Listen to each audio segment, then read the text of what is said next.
Change is pretty much the only constant in business today. But let's be honest, actually getting it right, that's notoriously difficult. So today, we're going to break down a really powerful framework, 8 essential components really, that can help you navigate any transformation and turn what could be a failure into a real lasting success. But first, let's start with a serious reality check. Did you know that studies estimate a staggering 70% of organizational change initiatives fail? 70%. Just think about that. That means the vast majority of time, money, and sheer effort that we pour into transformation, it just goes down the drain. It's a huge problem, and the consequences are massive. And really, the stakes could not be higher. We're not just talking about a project failing, we're talking about careers failing. I mean, look at this. Poor change management is a leading reason CEOs get fired. So getting this right isn't just some nice-to-have skill. It is an absolutely critical leadership competency. So that brings us to the big question, right? If most attempts are doomed to fail, what in the world separates that successful 30% from everyone else? How do you lead a change that actually works, that gets your team excited, and that delivers real, tangible results? Well, it all starts with having a solid framework. So here's our game plan. We've seen the problem, that 70% is scary. Now we're going to walk through how to build your foundation, then how to execute the plan, and crucially, how to make that change actually stick around. And at the end, we'll talk about what it takes to become an organization that doesn't just survive change, but actually thrives on it. All right, first up, building your foundation. This is all about the strategic groundwork, and believe me, if you get this part wrong, everything else is just so much harder. We've actually grouped our 8 components into 3 simple phases, just to make them really easy to remember. It's build the foundation, execute the plan, and make it stick. Simple, right? So let's dive in and see what makes that foundation totally rock solid. Component number 1 is a clear vision. Look, if your team doesn't understand why they have to go through all this disruption, they just won't. You've got to tell a compelling story. What's the problem we're trying to solve here? Why on earth do we have to act right now? And what does that better future actually look like? This is what creates that sense of urgency and gives everyone a shared goal to rally behind. Second, you absolutely need strong leadership. Study after study shows that active, visible sponsorship from the top is one of the biggest predictors of success. And this isn't just about a leader signing a check. No way.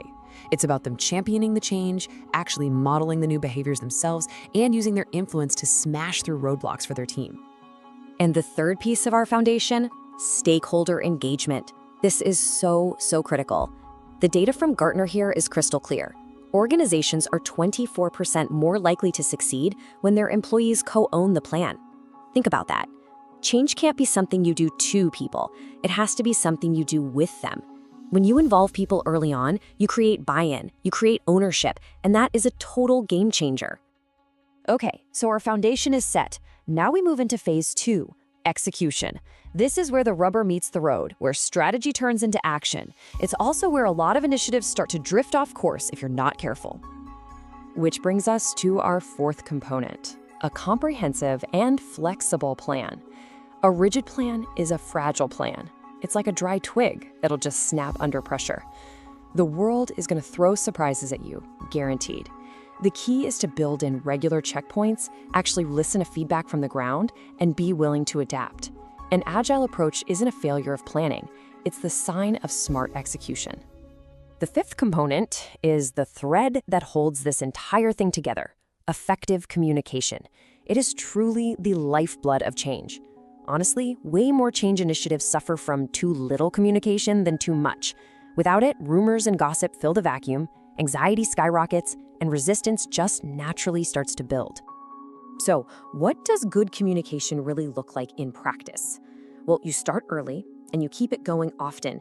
It's got to be clear and consistent. You need to tailor the message for different groups.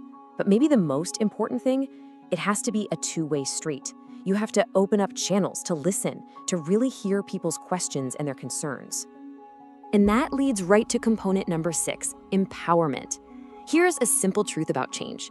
People often resist it not because they're being difficult, but because they feel unable to do what's being asked. They literally don't know how to operate in this new world. That's why it's so vital to give them the right training, the right tools, and the support they need to feel confident and capable. So, we've built our foundation and we've executed the plan. But hey, the work is not over yet.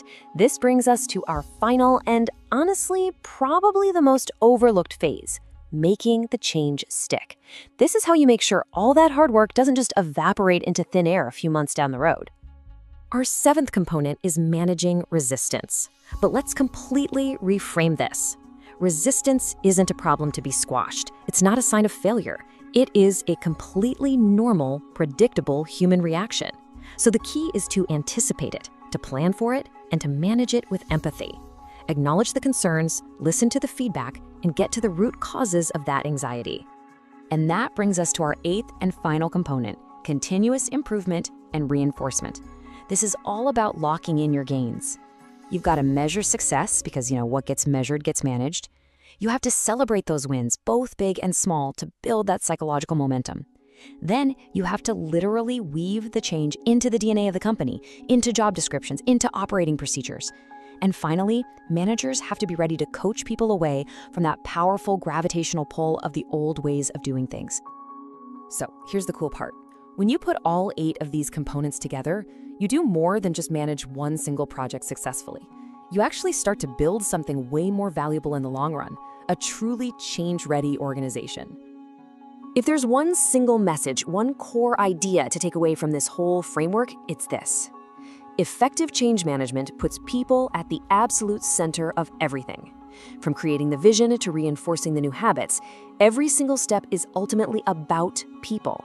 When you understand what motivates them, when you address their fears, and when you empower them to succeed, you unlock this incredible human capacity for adaptation and growth. And that leaves us with a final question for you to think about. Is your organization just reacting to change, just trying to survive the latest disruption?